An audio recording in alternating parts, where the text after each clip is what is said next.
Essa é a aula da disciplina Compiladores sobre os componentes de um compilador. O objetivo da disciplina é apresentar princípios do funcionamento de um compilador e as técnicas existentes para o seu desenvolvimento, para que permitam ao aluno produzir um compilador com qualidade. Os primeiros compiladores eram escritos como uma coisa só, sem divisão em componentes. Assim, se fosse preciso gerar um novo compilador da mesma linguagem para uma nova máquina-alvo, era preciso reescrever todo o compilador. Atualmente, os compiladores são divididos em duas partes, onde cada parte ainda se divide em fases. Os compiladores então são divididos na parte de análise e na parte de síntese.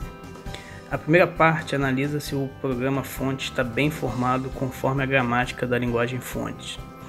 A análise é dividida em fases que alteram a representação do código para facilitar essa análise. É dividida nas fases de análise léxica, sintática e semântica. A segunda parte é responsável por construir o código-objeto para a máquina-alvo a partir da representação final da análise. É dividido nas fases de geração de código intermediário, otimização e geração de código-objeto. O motivo de separar o compilador em duas partes é tornar a parte de análise dependente apenas da linguagem-fonte e a parte da síntese dependente apenas da máquina-alvo. Assim, caso seja preciso criar um compilador de uma mesma linguagem-fonte para uma máquina nova, será preciso reescrever apenas a parte de síntese. Por exemplo, tendo um compilador pronto para a linguagem L1 para a máquina M1, caso seja preciso criar um compilador da mesma linguagem L1 para uma máquina M2 nova, será preciso reescrever apenas a parte de síntese, fazendo um segundo compilador com as mesmas fases de análise do compilador 1. Aqui podemos ver a interação entre as fases de um compilador. A ideia é que cada fase receba como entrada a saída da fase anterior, sendo que a primeira fase, o analisador léxico, recebe o programa-fonte e a última, o gerador de código-objeto, vai gerar o programa para a máquina-alvo. Além das fases, vamos falar sobre a tabela de símbolos, que é utilizada como apoio para todas as fases, e o tratamento de erro em cada fase. Vamos agora fazer uma visão geral sobre cada fase, deixando para outras aulas se aprofundar em cada uma das fases. Vamos iniciar falando sobre o analisador léxico. O analisador léxico recebe o código do programa-fonte e tem como objetivo separar as sequências de caracteres que representam o programa-fonte em entidades que possuem um significado na linguagem-fonte. Essas entidades são conhecidas como tokens. Como exemplo de tokens, nós temos palavras reservadas, identificadores, que são variáveis, funções, constantes, símbolos especiais, tipos básicos e outros. Como exemplo, podemos pegar um trecho de código. Por exemplo, soma recebe soma mais 35, em uma linguagem qualquer. Inicialmente, esse trecho de código é simplesmente uma sequência de caracteres para o editor de texto. O analisador léxico precisa agrupar esses caracteres de forma a encontrar um significado dentro da linguagem-fonte, criando tokens. No exemplo, a sequência de caracteres S, O, M e A deverá ser entendida pelo analisador léxico como um identificador soma, e assim ser classificado. Esse processo é feito com todo o código e no exemplo teríamos a sequência de tokens como mostrado. Cada token então seria classificado adequadamente. O analisador léxico também tem as funções de eliminar comentários e espaços em branco, além de detectar erros léxicos quando um token não consegue ser classificado. Vamos agora falar sobre o analisador sintático. O analisador sintático recebe como entrada a lista de tokens reconhecida pelo analisador léxico. Seu objetivo é agrupar os tokens em estruturas sintáticas que formarão uma árvore sintática. Para isso serão utilizados um conjunto de regras sintáticas da gramática da linguagem-fonte. As regras sintáticas conseguem validar relações de proximidade entre tokens, ou seja, a relação entre tokens próximos. Nós vamos então utilizar as regras gramaticais para gerar a relação entre os tokens. No exemplo visto anteriormente, para essas duas regras gramaticais mostradas, podemos ver que a regra atribuição leva em id recebe expressão pode ser aplicada para representar a relação soma recebe expressão, sendo que a regra expressão leva em expressão operador expressão pode representar soma mais 35. Assim temos a árvore como mostrada, com os símbolos terminais e não terminais da gramática formando os nós dessa árvore. Cada trecho de código gera uma subárvore e o conjunto das subárvores gera a árvore sintática representando o programa-fonte.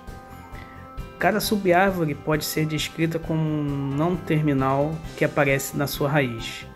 No exemplo, o código como um todo pode ser resumido como uma atribuição, confirmado pela raiz da subárvore, que é mostrada o não terminal atribuição. E para fechar essa fase de análise, temos o analisador semântico. O analisador semântico terá a função de validar regras que ficam difíceis de serem definidas como regras sintáticas. Essa dificuldade vem do fato de que essas regras representam relações entre tokens distantes na lista de tokens gerada pelo analisador léxico.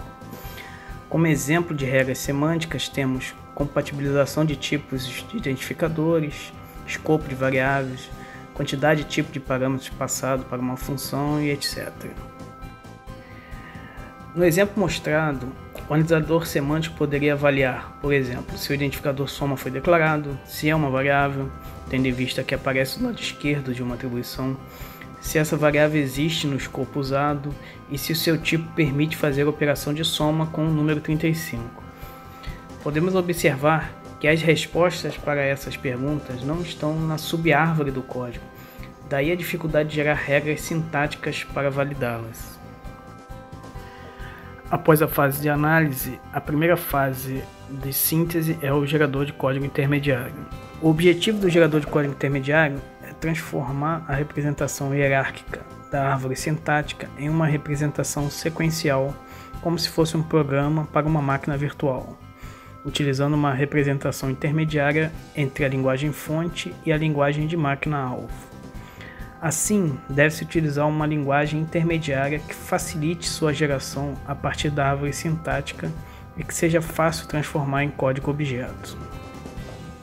A forma mais utilizada para representar a linguagem intermediária é o código de 3 endereços, que tem esse nome pois cada instrução será composta de um operador e no máximo 3 endereços de memória associados.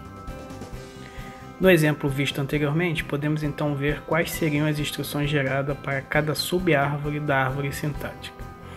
As instruções de formato de 3 endereços podem ser representadas da forma mostrada aqui. Após a geração do código intermediário, podemos aplicar a otimização no código. O objetivo da otimização é melhorar o código intermediário para que o programa resultante possa ter melhor performance. Essa melhora pode ser em vários aspectos. Os mais comuns são melhorar o tempo de execução ou melhorar o uso da memória.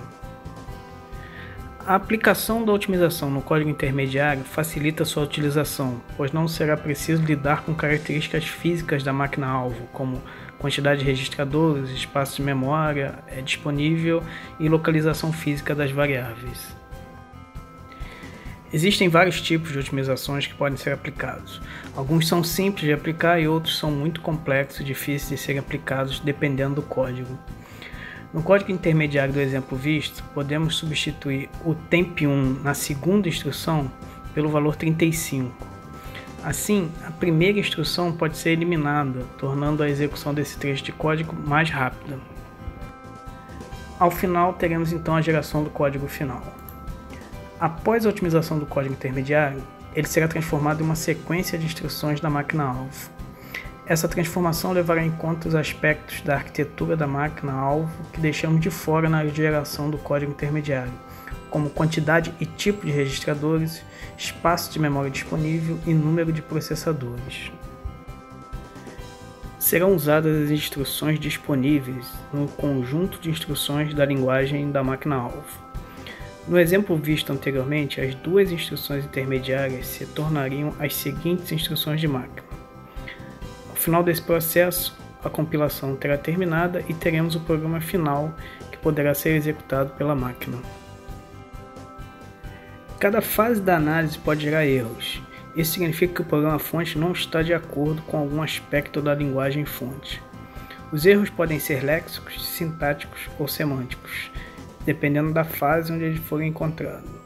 Sempre que um erro for encontrado, o compilador não seguirá para a próxima fase, pois as estruturas de saída da fase não foi gerada corretamente.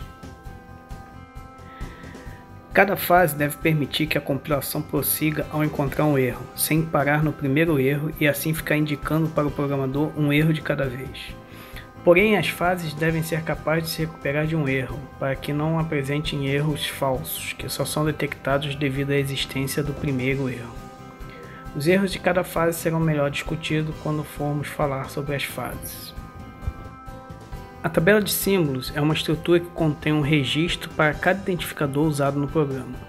Então, cada variável, constante, função, procedimento ou parâmetros terão entradas na tabela de símbolos. Cada registro conterá informações sobre o identificador, como tipos, atributos, escopo e etc. É importante que essa estrutura permita uma consulta rápida, pois isso impactará na velocidade do compilador. E aqui termina a aula de componentes de compiladores. Vimos por que é importante os compiladores serem divididos em partes e falamos de uma visão geral sobre cada fase do compilador. Vimos também que as fases de análise podem gerar erro e que temos que tratar esses erros. E vimos que as fases utilizam uma tabela de símbolo como apoio para sua execução.